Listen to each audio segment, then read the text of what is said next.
प्रफुल्लभाई रामदास आठवले साहेब, पियुष गोयल साहेब, चंद्रशेखर बावनकुळेजी, नीलमताई गोरे, सर्व महायुतीचे सन्माननीय उपस्थित असणारे मान्यवर नेते, पदाधिकारी, कार्यकर्ते आणि पत्रकार मित्रांनो, आपण आज सकाळी काउंटिंग सुरू होईपर्यंत प्रत्येक जण आपापले परीनं अंदाज व्यक्त करत होते।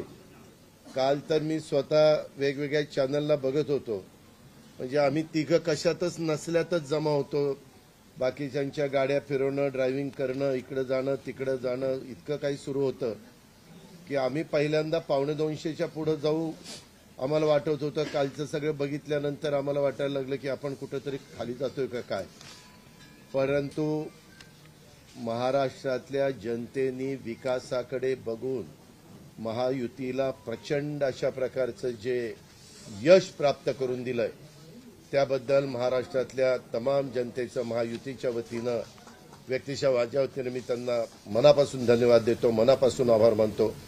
सगळेच कार्यकर्ते राबले, उमेदवार राबले, सगळे सहकारी घटक पक्षाचे, मित्र पक्षांचे सगळे आमचे सहकारी त्याच्यामध्ये स्वतःला झोकून दिलं आणि सगळ्यांनी ही निवडणूक आपली स्वतःची निवडणूक आहे असं समजून त्या ठिकाणी कामाला लागले।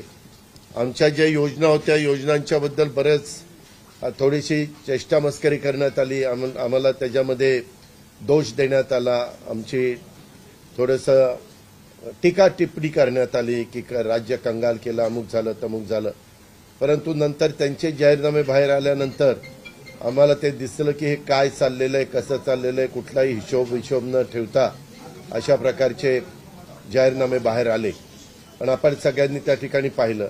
आम्ही मुळात काय केलं, लोकसभेच्या निवडणुकीच्या निमित्तानं आम्हाला मोठं अपयश आलं, म्हणजे महाराष्ट्रामध्ये आम्हाला तिघांनाही वाटलं नव्हतं की बाबा अशा प्रकारचं आपल्याला अपयश मिळेल, परंतु ते मिळालं, आम्ही ते मान्य केलं, त्याच्यातून आम्ही पुन्हा सावरण्याचा प्रयत्न केला। अर्थसंकल्प सादर करत असताना आम्ही सरकारमध्ये तिघांनी मिळून काही योजना जाहीर केल्या, त्या योजना इतक्या पॉप्युलर झाल्या, त्याच्यामध्ये लाडकी बहिणा म्हणजे गेम चेंजरच ती योजना झाली। अंडर करंट असा का बहिणींनी दाखवला की मी सगळे उताणे पडले, सगळे आडवे झाले। हे माझं स्वतःचं स्पष्ट मत आहे, प्रत्येकाची वेगवेगळी मतं असू शकतात आणि उलट आमच्यावर आता जबाबदारी वाढलेली, कारण एवढ्या प्रचंड बहुमताने, म्हणजे मी तर जसा राजकारणात आलोय तसं 222 आणि 225 महायुतीला किंवा कुठल्याही आघाडीला महाराष्ट्रामध्ये तरी कधी असं यश मिळालेलं माझ्या तरी पाहण्यात नाही, माझ्या तरी ऐकवत नाही। कदाचित पूर्वीचा काळ वेगळा काँग्रेसचा असेल त्यावेळेस कधी झालं असलं तर माहिती नाही, परंतु बाकीचे विरोधक नगण्य होते त्यावेळेसची गोष्ट, परंतु अलीकडच्या काळामध्ये जसं आम्हाला समजतंय तसं तर एवढं प्रचंड यश हे पहिल्यांदाच मिळालेलं यशाने आम्ही हुरळून पण जाणार नाही आणि आम्ही अतिशय जमिनीवर पाय ठेवून आता म्हणजे जसे जसे ते आकडे आम्हाला दिसत होते तसे तसे तसे फायनान्सच्या गोष्टी माझ्या डोळ्यासमोर येत होत्या। मी देवेंद्रजींना पण फोन केला तेव्हा म्हटलं देवेंद्रजी खूप काही काम करावं लागेल, एकनाथरावजींना पण तसं सांगितलं की फार आर्थिक शिस्त आपल्याला त्याच्यामध्ये आणावी लागेल आणि आम्ही आणू, त्याच्यात आम्हाला हे नवीन नाहीये, आम्ही सगळे अनुभवी माणसं, आम्हाला त्याच्यामध्ये कुठली काही अडचण नाही आणि शिवाय आमच्या पाठीशी केंद्र सरकार आहे, तो आम्हाला खूप मोठा एक आधार आहे, एक आमच्या पाठीशी एक मोठा भक्कम अशा प्रकारचा भरोसा आहे आणि त्याच्यामुळं ह्या सगळ्या ज्या काही गोष्टी झालेल्या आहेत, आता विरोधक टीका करतात की बाबा बॅलेट पेपरनी घ्यायला पाहिजे होतं, मग बॅलेट पेपरने लोकसभेला पण घ्यायला पाहिजे होतं, लोकसभेचा निकाल लागला की तो बरोबर आणि इथला निकाल लागला की मग बॅलेट पेपर यायला पाहिजे, मग मशीन काय ईव्हीएम बरोबर नाही, असं नाही चालत। आता झारखंड पण आमच्या हातनं गेलंच ना, आम्ही कुठं काय म्हणतो, ठीक आहे त्या जनतेने कौल दिलेला आहे, तशा पद्धतीनं महाराष्ट्रातल्या आणि विशेषतः महाराष्ट्रामध्ये बऱ्याचदा आपले जे 6 रिजन आहेत ना, मराठवाडा, विदर्भ, पश्चिम महाराष्ट्र, कोकण, मुंबई, अशा सगळ्या वेगवेगळ्या रिजनमध्ये, नाशिक, सगळीकडेच तुम्ही बघितलं तर सगळीकडे महायुती जोरात चालली। असं कुठं नाही की मागच्या वेळेस कसं झालं, आम्हाला झटका दिला तो मराठवाड्याने दिला, आमची एकच जागा त्यावेळेस भुमरे साहेबांची आली संभाजीनगर सिटीतली, बाकीकडे सगळीकडे आम्हाला दारुण पराभवाला सामोरं जावं लागलं। आणि तसं ह्यावेळेस झालं नाही. तुम्ही जर अंदाज घेतला तर सगळीकडेच चांगल्या प्रकारे महायुतीला यश मिळालं. काही जागा गेल्या त्या फार थोड्या मतांनी त्या बाबतीमध्ये गेलेले आहेत असंही चित्र. आणि मीडियावाल्यांनो, मला एक तुम्हाला इलेक्ट्रॉनिक पण आहे, प्रिंट पण मीडिया आहे, मला एक कळत नाही, तुम्ही खऱ्या बातम्या देत चाला ना. जे खऱ्या देत नाही त्यांना मला म्हणायचं, तुम्ही बाकी सगळे खऱ्या बातम्या देतात, त्याच्याबद्दल दुमत नाही. पण मी टीव्ही चालू केलं आणि अजित पवार पोस्टल बॅलेटमध्येच मागं. मी विचारतोय तिथं फोन करून, ते म्हणले नाही दादा आपण पुढे आहे. आता माझं लीड 1,02,000 मताधिक्य मी मिळवलंय आणि खुशाल तुम्ही दाखवताय अजित पवार मागं, अजित पवार मागं. मग काही जण म्हणलं का रे असे दाखवतायत, टीआरपी त्याच्याशिवाय वाढत नाही. अरे तुमच्या टीआरपीला आम्हाला का मातीत घालताय, आमची का बदनामी करताय. त्याच्यामध्ये मी नंतर पुन्हा अधिकाऱ्यांच्याकडनं माहिती घेतली की नक्की पोस्टल बॅलेट किती झाले. पोस्टल बॅलेटमध्ये पण आम्ही पुढे होतो आणि रेग्युलर मतदानामध्ये पण पुढे होतो. सांगायचं तात्पर्य की बाबा तुमच्यावर सगळ्या चॅनलवर जनतेचा एवढा विश्वास आहे, म्हणजे विश्वास नाही ते सकाळच्या 9 वाजताच्या भोंग्यावर विश्वास नाही, पण बाकीच्यांवर फार विश्वास आहे.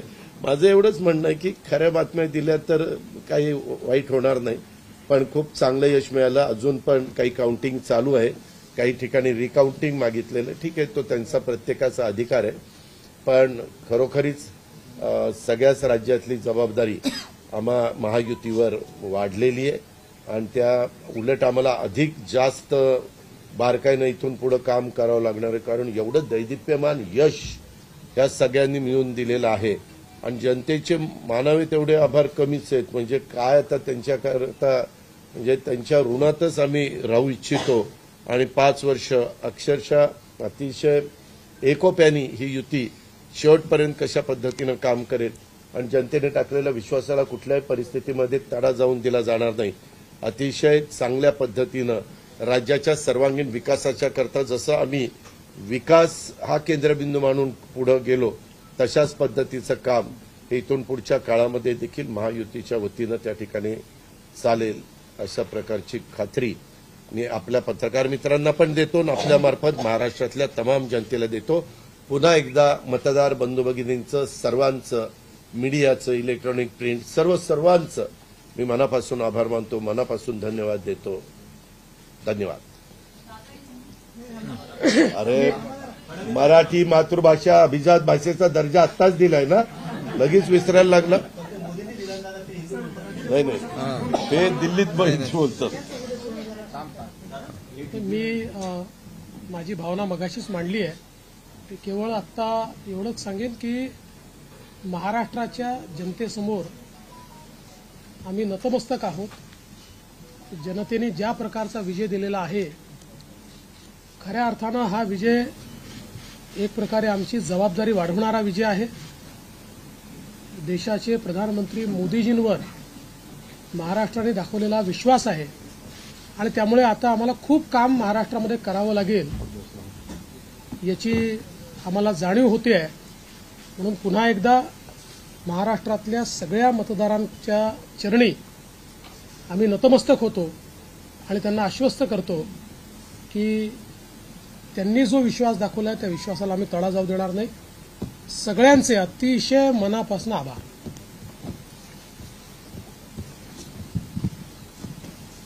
खरं म्हणजे आजचा हा महाराष्ट्रातला ऐतिहासिक दिवस आहे आणि ऐतिहासिक विजय देखील आहे. आतापर्यंतच्या अनेक वर्षांच्या निवडणुका आपण पाहिल्या, परंतु ही निवडणूक लोकांच्या हातात घेतली अशा प्रकारची निवडणूक होती. म्हणजे लँडस्लायडिंग जो काही विक्ट्री आपण म्हणतो ऐतिहासिक, म्हणजे याला काय शब्द वापरायचे मला कळत नाही, परंतु लोकांनी मतांचा, प्रेमाचा वर्षाव महायुतीवर केला. कारण लाडकी बहीण असेल, लाडका भाऊ असेल, लाडका शेतकरी असेल, एकंदरीत सगळ्याच घटकातल्या लोकांनी यावेळेस महायुतीवर प्रेम दाखवलं आणि त्यामुळे मी सगळ्या मतदारांना मनापासून धन्यवाद देतो आणि त्यांना एवढ्या मोठ्या ऐतिहासिक विजयासाठी साष्टांग दंडवत घातला पाहिजे अशा प्रकारचं काम मतदारांनी केलेलं आहे. खरं म्हणजे गेल्या 2-2.25 वर्षामध्ये मी देवेंद्रजी, अजितदादा आम्ही जे काम केलं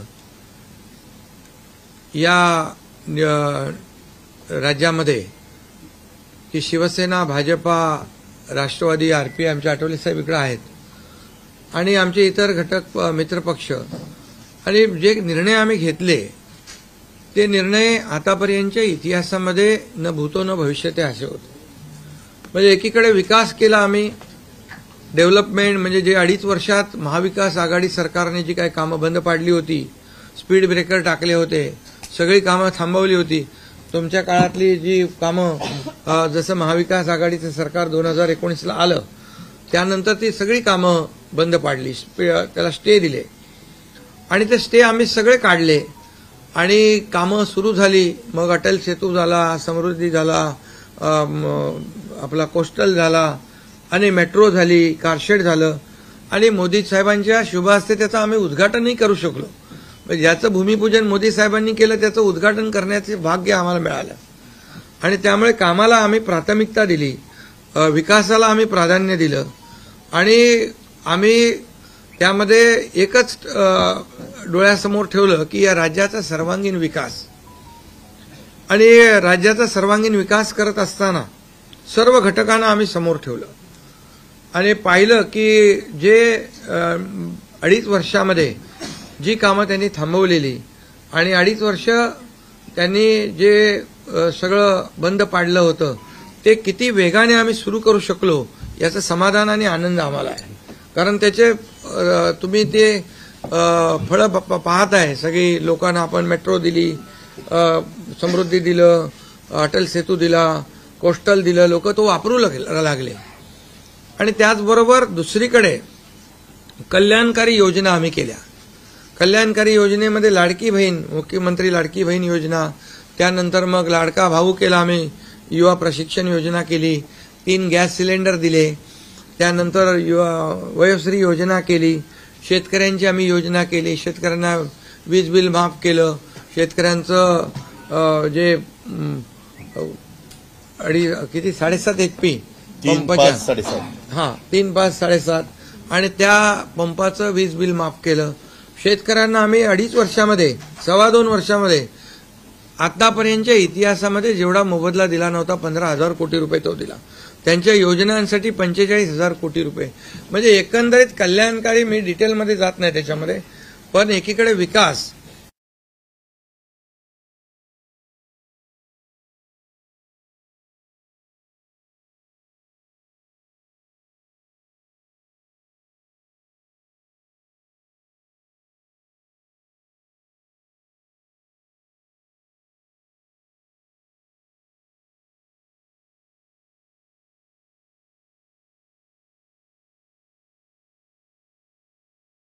मग सर्वसामान्यांचं सरकार म्हणताना सर्वसामान्याला काय मिळालं याचा विचार आम्ही केला आणि मला अभिमानाने या ठिकाणी सांगायचं आहे की मोदी साहेबांनी, केंद्र सरकारने देखील आमच्या पाठीमागे उभे राहिले ताकदीने की जे आमचे प्रस्ताव जे आहेत ते त्यांनी मान्य केले आणि मोठ्या प्रमाणावर गेल्या 10 वर्षामध्ये जे केंद्राने देखील या राज्याला 10 वर्ष तर जाऊ द्या, पण 2-2.5 वर्षामध्ये देखील आम्हाला लाखो कोटी रुपयांचं सहकार्य केलं.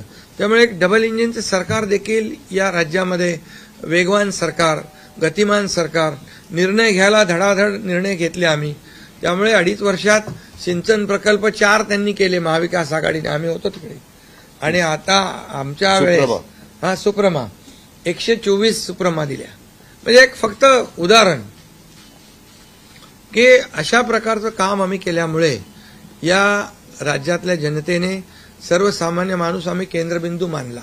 म्हणजे त्याच्यामध्ये महिला आहेत, गरीब आहे, युवक आहे, शेतकरी आहे, यांना आम्ही केंद्रबिंदू मानून काम केलं आणि त्यांच्यासाठी आम्ही योजना केल्या. काय आमच्यावर आरोपही झाले, एका रेवड्या बाटण्या, काय काय काय म्हणजे तुम्ही हे वाटप सुरू केलंय, बहिणींना विकत घेताय का, काही लाच देताय का, या सगळ्या गोष्टीला आम्ही सामोरे गेलो. कोर्टामध्ये काही लोक गेले ही योजना बंद करण्यासाठी. आणि म्हणून लाडकी बहीण योजना जी आहे, त्याचबरोबर शासन आपल्या दारी, आम्ही याच्यापूर्वी शासन आपल्या दारी आम्ही केलं. डायरेक्ट तेव्हाही योजना होत्या, पूर्वी लाभही होते, सगळं होतं. परंतु लोक कंटाळून ते योजनांचा लाभ घेण्यापासून वंचित राहत होते. आम्ही 5 कोटी लोकांना त्याचा लाभ दिला, शासन आपल्या दारी. आणि आपल्या लाडकी बहीण योजना, यामुळे एकंदरीत लोकांनी विश्वास ठेवला की हे देणारं सरकार आहे, हे फक्त बोलणारं सरकार नाही आहे. आणि म्हणून देणारं सरकार आहे याच्यावर विश्वास ठेवला. आणि कल्याणकारी योजना ज्या केल्या आम्ही फक्त बोललो नाही, तर 5 इन्स्टॉलमेंट लाडक्या बहिणींच्या खात्यात टाकले सुद्धा. आणि आम्ही तर आम्हाला माहित होतं हे विरोधक सावत्र भाऊ आमच्या या नोव्हेंबरच्या पैशामध्ये अडकाटी आणतील, म्हणून आम्ही ऑक्टोबरमध्येच आचारसंहिता लागायच्या अगोदर नोव्हेंबरचे पण पैसे दिले. कारण शेवटी आम्ही देण्याची नियत आमची आहे, नियत साफ आहे. कारण आम्ही फक्त कागदावर योजना ठेवायच्यासाठी केलं नाही. आणि त्यामुळे एकंदरीत या राज्यामध्ये सर्वसामान्यांचं सरकार सर्वसामान्यांसाठी काहीतरी करतंय ही भावना प्रत्येकाच्या मनामध्ये निर्माण झाली.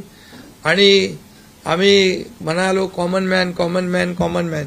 आता कॉमन मॅनने आम्ही ठरवलंय की त्यांच्या जीवनामध्ये काही बदल घडवून चांगले दिवस आणून त्याला सुपरमॅन करायचं.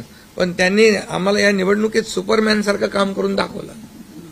आणि एवढं भरभरून त्यांनी आशीर्वाद दिले की लोकांनी एवढंच आहे की यामध्ये बऱ्याचशा गोष्टी स्पष्ट झाल्या.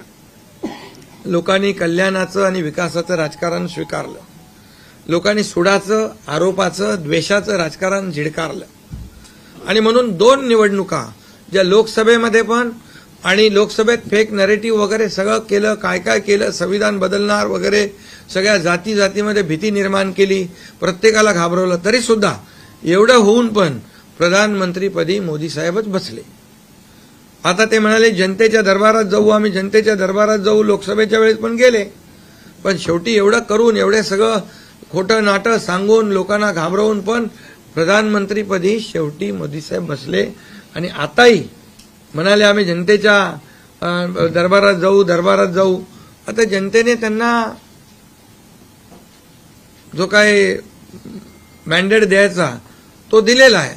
आणि त्यामुळे जनतेने पूर्णपणे विकासाला आणि कल्याणकारी योजनांना स्वीकारलेला आहे. यामध्ये लोक रोज आमचं सरकार स्थापन झाल्यापासून रोज सरकार पडणार, सरकार पडणार, सरकार पडणार, रोज आम्हाला 3-4च शब्द ठेवले होते त्यांनी. ते शब्द तुम्हाला माहित आहे, मी ते परत त्याचा उच्चार करू इच्छित नाही. पण 4था शब्द होता का? नाही. पण आम्ही त्याला आरोपाने उत्तर नाही दिलं. आम्ही कामातून उत्तर दिलं त्याला. आणि कामातून उत्तर दिलं आणि ते काम लोकांना भावलं की बाबा हे काम करणारे लोक आहेत आणि काम सर्वसामान्य लोक आहेत. मी स्वतःला काय समजायचो, सीएम म्हणजे चीफ मिनिस्टर, मी म्हणायचो कॉमन मॅन आहे. आता कॉमन मॅनमध्ये मी जायचो. आता आमचे दोन्ही उपमुख्यमंत्री दोन्ही आम्ही 24/7 काम करत होतो.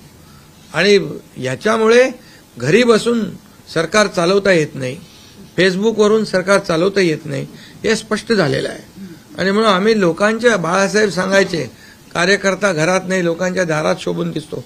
शासन आपल्या दारी आम्ही घेऊन गेलो, शासन आपल्या दारी घेऊन गेलो. आणि म्हणूनच आज बाळासाहेबांच्या विचारांनी आम्ही सरकार स्थापन केलं 2019ला मोदी साहेबांच्या आशीर्वादाने. आणि 2019ला जे सरकार स्थापन व्हायला पाहिजे होतं ते सरकार स्थापन झालं नाही. ते लोकांनी बरोबर लक्षात ठेवलेलं आहे. लोक ते विसरलेले नाहीत.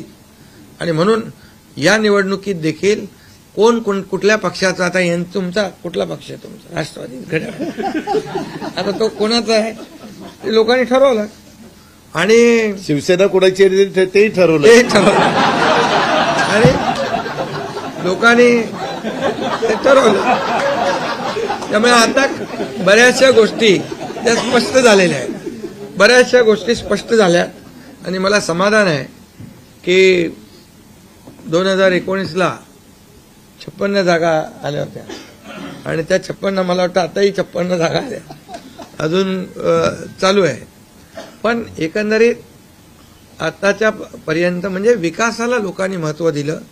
मोदीजींनी आता अमित भाई असतील, नड्डाजी आहेत, तिथं पियुषजी आहेत, केंद्रीय मंत्री आपले भूपेंद्रजी आहेत, राजनाथ सिंगजी, बऱ्याच सगळ्या लोकांनी, आठवले साहेब तर आपल्या सोबतच आहेत, आठवले साहेब सोबत 100%. तर एकंदरीत आपण सगळ्यांनी या निवडणुकीमध्ये एकत्र येऊन काम केलं. आता एकत्र येऊन काम केलं, आता त्याच्यामध्ये काही लोकांनी म्हणा त्याचा अर्थ वेगवेगळा काढला. मोदी साहेब म्हणाले एकत्र या, विकासासाठी एकत्र या. आता लोकांना आवाहन केलं, जसं आम्ही काय त्याच्यामध्ये जातीपाती धर्माचा उल्लेख केला नाही, पण मतदानासाठी एकत्र या, विकासासाठी एकत्र या, या राज्याला पुढे घेऊन जाण्यासाठी एकत्र या, असं आवाहन करणं काय चुकीचं आहे.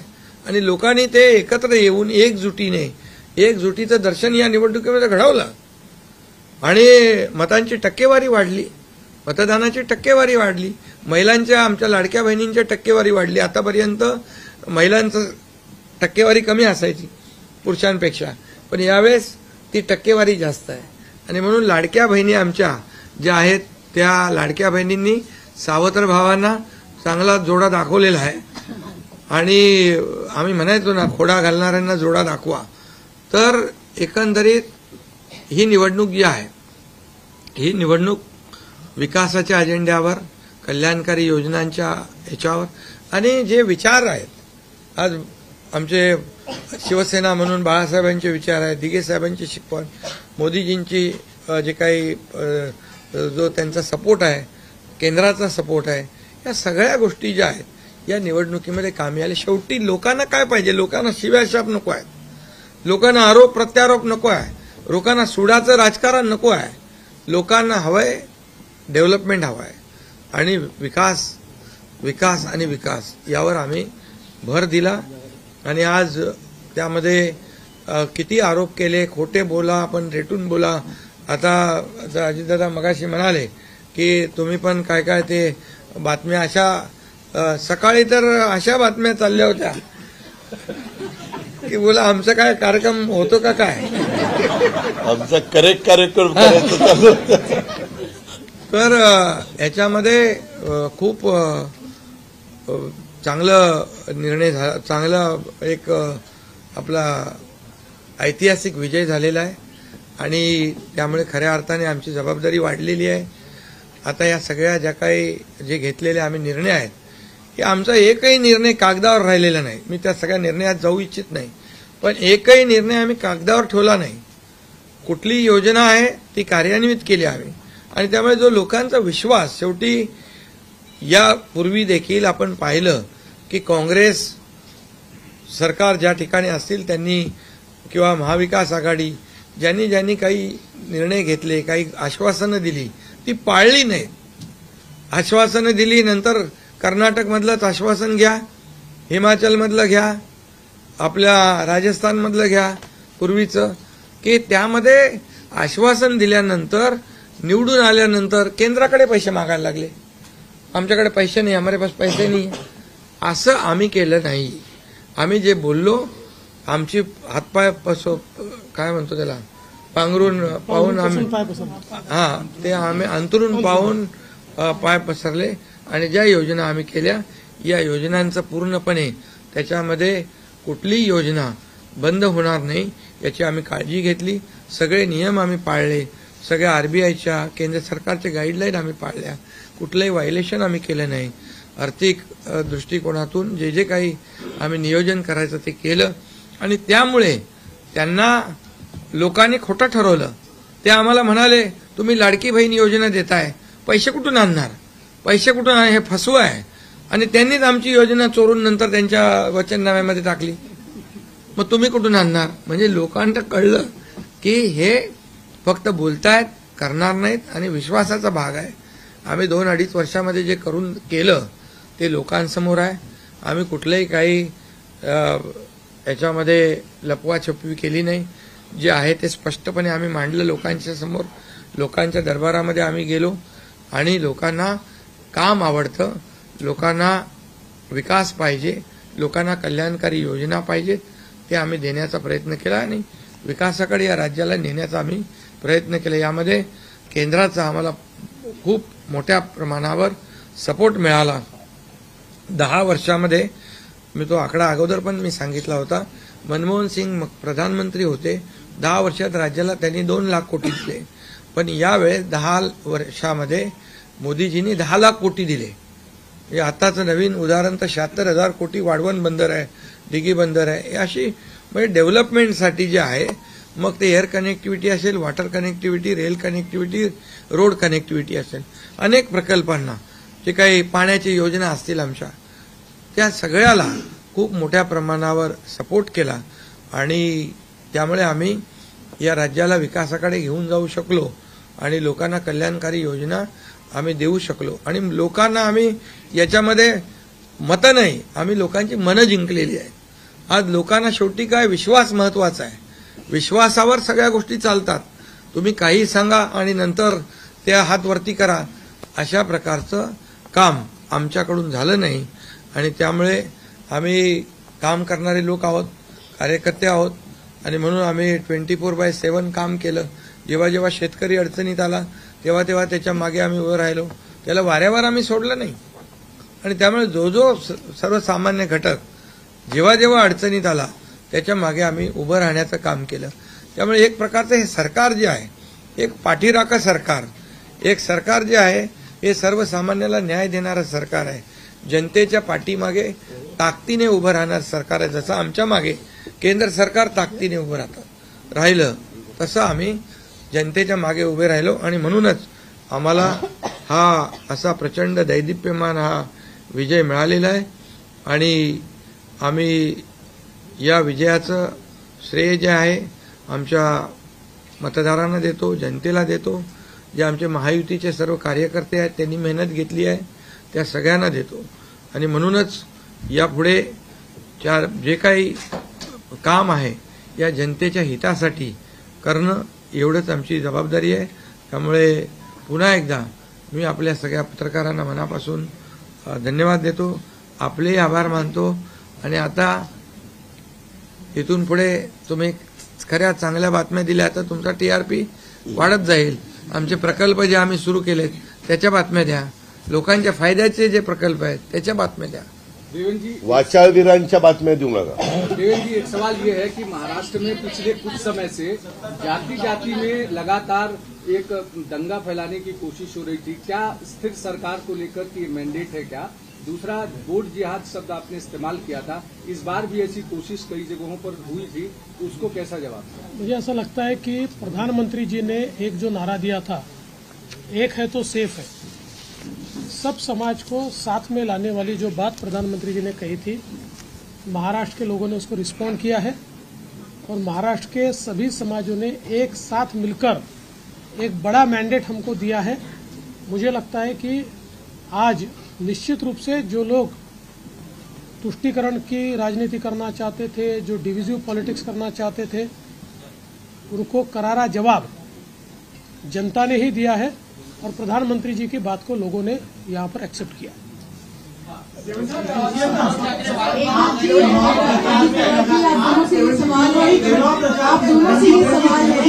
एनसीपी और शिवसेना, आप दोनों को लेकर ये आरोप लग रहे थे बार बार, आप दोनों के लिए साथ की लड़ाई थी, शिवानी ठाकुर जी न्यूज, एकता जी और अजित पवार जी की नकली है. क्या आपको लगता है आज के बाद ये आरोप अब जनता ने जवाब दे दिया है, आपकी ओर से क्या जवाब दिया जाएगा? क्योंकि असली और नकली का फैसला जनता ने दिखाया ना. अभी आपने पहले ही बोल दिया ना. नहीं, आपकी ओर से जानना चाहते हैं क्योंकि देखिए बार-बार नहीं, देखिए जनता ने आज बता दिया है. असली नकली में मैं जाऊंगा नहीं, लेकिन बाला साहब ठाकरे जी की विचारधारा वाली जो शिवसेना है, शिवसेना भाजपा की गठबंधन वाली जो शिवसेना है, एक विचारधारा वाली शिवसेना आज लोगों ने तय कर लिया है. कौन है, मैंडेट दिया है लोगों ने आज. अभी तो मुझे लगता है वो तो अभी उनको तो हम कैसे रोकेंगे, वो तो और कुछ ना कुछ बोलते रहेंगे.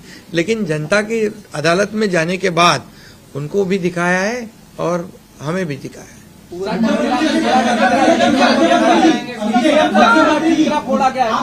ईवीएम का देखो, अभी झारखंड में ईवीएम अच्छा है क्या? झारखंड में, कर्नाटक में ईवीएम अच्छा था। जब भी अभी वो लोग पहले जब जीतने के बाद बोलते ईवीएम अच्छा है, इलेक्शन कमिश्नर अच्छा है, वो लोग तो सुप्रीम कोर्ट तक तो उनको सलाह मशवरा देते हैं उनको। वो जो यंत्रणा उनके बाजू से मतलब उनके फेवर में रिजल्ट आते अच्छी है। अभी तो वोटर लिस्ट पे भी उन्होंने ऑब्जेक्शन लिया था। तो जब हार जाते हैं तो बोलते ये यंत्रणा खराब है, जीतते हैं तो बोलते हैं अच्छा है। ऐसा कैसा है?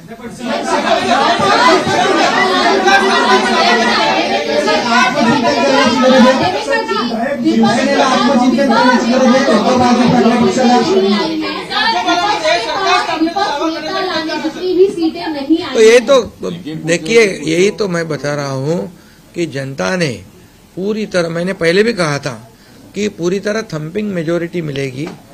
ये पूरा लैंडस्लाइड विक्ट्री है ये पूरी तरह। अभी ये जनता ने भरपूर दिया है। अभी उनको उनकी जगह दिखाई है।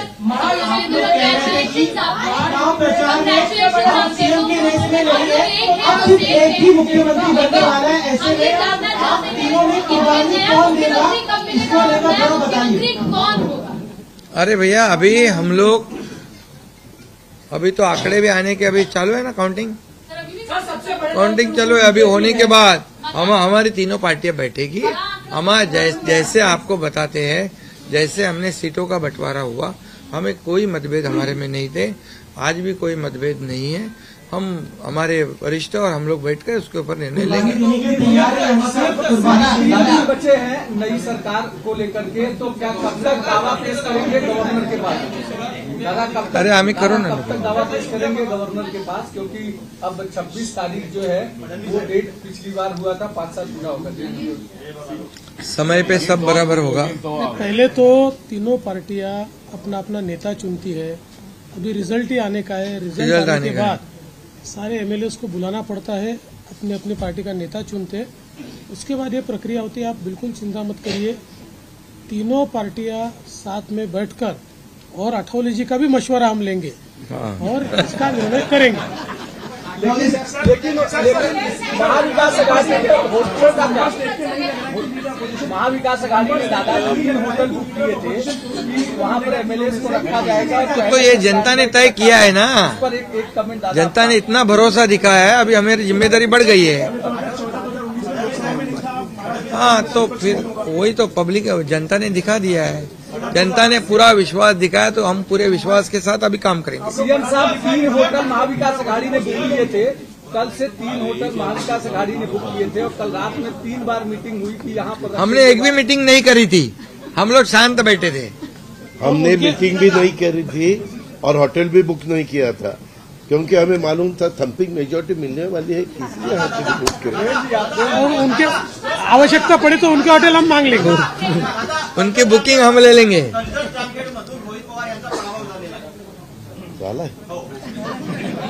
नाही, बरेचसे झालेत ना काँग्रेसचे मोठे, बाळासाहेब थोरात आणि काय काय पृथ्वीराज चव्हाण, बहुत से लोगों का हुआ है।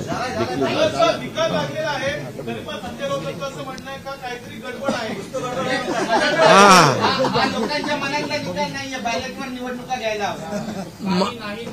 संजय राऊतची बरोबर आहे।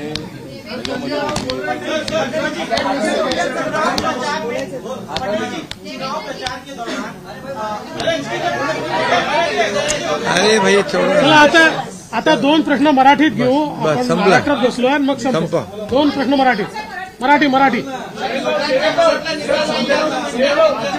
अरे जाने दो ना संजय, एक ही सवाल है क्या? आपका सवाल खत्म हुआ? सवाल खत्म? असं म्हणतात की बॅलेट पेपरवर निवडणुका घ्या, ईव्हीएमचा निर्णय माहीत नाही। पुन्हा एकदा तुम्हाला विचारतो, संजय राऊत कोण? ईव्हीएमचा निर्णय मान्य आहे।